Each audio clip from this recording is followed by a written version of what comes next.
আমরা কিন্তু জয়েন্ট ফ্যামিলিতে থাকি। আমাদের কাছে শাশুড়ি মার কথাই শেষ কথা। উর্মির এতটা শরীর খারাপ হওয়ার পরেও কিন্তু আমরা ওকে বাড়ি বসিয়ে রেখেছিলাম। শাশুড়ি মা আসার পরেই কিন্তু তারপরে আমরা উর্মিকে ডাক্তার দেখাতে নিয়ে গেলাম।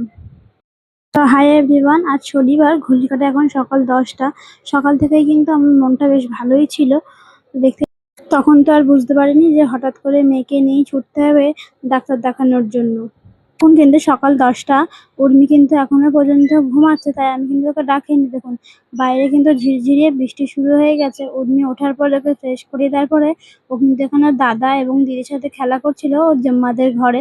তারপরে একদিকে আমি উর্মির ভাত আর মাছ রান্না করতে বসিয়ে দিয়েছিলাম। তারপরে কিন্তু আজকে আমি আর উর্মি ভেবেছিলাম একসাথে খাওয়া দাওয়া করবো। সাধারণত আমি কিন্তু উর্মিকে খাটের উপরে খাওয়াই, তাহলে আমার সুবিধা হয়। আজকে কিন্তু আমি ওকে নিচে খাওয়াচ্ছিলাম। তারপরে কিন্তু উর্মির শরীরটা আস্তে আস্তে খারাপ হয়ে যাচ্ছিল। বাড়িতে কিন্তু শ্বশুরমশাই ছিল, কিন্তু শাশুড়ি মা বাড়িতে ছিলেন না। তাই সেই কারণেই কিন্তু আমরা অপেক্ষা করছিলাম, এবং উর্মির বাবাও কিন্তু বাড়িতে ছিলেন না।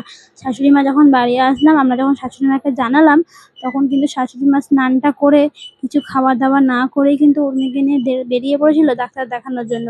তো দেখুন, আমরা কিন্তু আজকে চলে যাচ্ছি বারাসাত হসপিটালে। সাধারণত আমরা কিন্তু উর্মিকে বারাসাত হসপিটালে ডাক্তার দেখাই না, ওকে কিন্তু আমরা প্রাইভেটেই দেখাই। ছোটবেলায় উর্মি যখন 3 মাস ছিল, তখন কিন্তু আমি ডাক্তার দেখাতাম।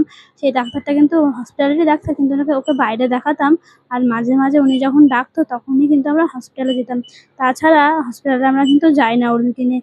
আজকে যখন অনেকদিন পর যাচ্ছি, তো কেমন লাগছিল।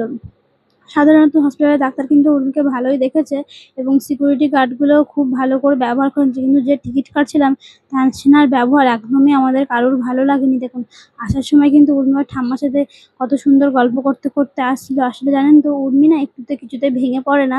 আমরা কিন্তু বাড়ির শুদ্ধ সবাই চিন্তা করছিলাম যে কি হবে না হবে। তারপরে দেখুন, ওখানে গান চলছিল আসার সময়, উর্মি কিন্তু নাচানাচি করছিল। জানেন তো, আমরা যেহেতু জয়েন্ট ফ্যামিলিতে থাকি, সেখানে কিন্তু আমাদের অনেক সুবিধা হয়।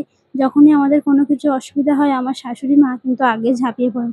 বাড়ির যতগুলো সদস্য থাকুক না কেন, আমার শাশুড়ি মা যেটা বলে সেটাই কিন্তু শেষ কথায়। এবং আমার শাশুড়ি মা যা বলে ভাবনা চিন্তা করেই বলে। দেখুন, শাশুড়ি মা কিন্তু এখন নেমে গিয়েছে। আমি আর উর্মি কিন্তু এখন বসে রয়েছি। এখন কিন্তু শ্বশুরমশাই কিন্তু ওষুধগুলো কিনে নেবে। আমি কিন্তু উর্মিকে নিয়ে চুপটি করে বসেছিলাম গাড়ির উপরে। দেখুন, বাবা ওষুধ কিনছে। এখানে ওষুধের দোকানে কিন্তু ভালোই ভিড় হয়েছিল। তারপরে দেখুন, বাবা যেহেতু ওষুধ কিনছিল, উর্মি এখানে বসে কত দুষ্টুমি করছিল। আমি ওকে গাড়ি টাড়ি দেখাচ্ছিলাম।